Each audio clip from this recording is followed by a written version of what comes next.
একটা মেয়ের যখন নিজের একটা সংসার হয়ে যায় তখন দেখবে কোথাও গিয়ে কিন্তু আর মন টিকবে না। আর আমাদের সব মেয়েদের কিন্তু একটা ইচ্ছা থাকে নিজের সংসারের, আর সেই সংসারটা হবে নিজের একান্তই একার। আর সেখানে থাকবে না কোনো পরাধীনতা, যেখানে চাইলেই নিজের ইচ্ছে মতো রান্না করে খাওয়া যাবে, তার জন্য কিন্তু কাউকে কোনো কৈফিয়ত দেওয়া লাগবে না। আর এই রকম ইচ্ছা কিন্তু আমাদের প্রত্যেক মেয়েদের মনেতেই কিন্তু থেকে যায়। আর একটা সময়ের পর যখন গিয়ে নিজের একটা সংসার হয় তখন কিন্তু সেই সংসারের প্রতি ভালো লাগাটা আর কাজ করে না, তখন কিন্তু থাকে শুধুমাত্র দায়িত্ব আর কর্তব্যবোধ। এখন বাজে সকাল 8টার মতো। সকালে আজকে অনেকটাই দেরি করে ঘুম থেকে উঠেছি, অন্যান্য দিন আরও তাড়াতাড়ি উঠি। আর তোমরা তো জানোই এখন আমাদের অসৌচ চলছে, আর আজকে হচ্ছে আমাদের অসৌচের 6তম দিন। এই 15টা দিন এই সময়টা যেন কোনো রকমেই কিন্তু পার হতে চায় না। অন্যান্য দিন সকালে যেরকম কাজ থাকে বা কাজের তাড়া থাকে, এখন কিন্তু আর সেটাও থাকে না।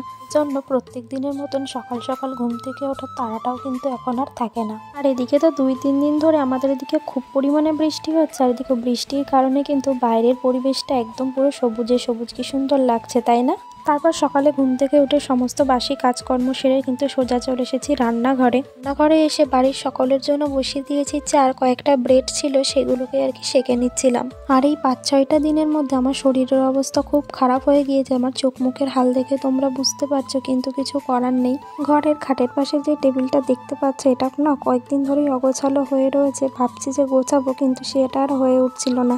আর আমি এই টেবিলটার উপরে এমন কোনো জিনিস নেই যে সেটাকে রাখিনি, তো আজকে সুযোগ পেয়েছি যখন, তাই ভাবলাম যে হচ্ছে এটাকে একটু ভালো করে গুছিয়ে নেওয়া যাক। এখন তো আর কাজে সেরকম কোনো তাড়া নেই, রান্না বান্নাও নেই, কোনো কিছুই নেই, তো সেই জন্য ভিডিওতে কী বা শেয়ার করবো সেরকম কোনো কিছুই শেয়ার করার নেই। যাই হোক, আজকের ভিডিওটা এই পর্যন্তই।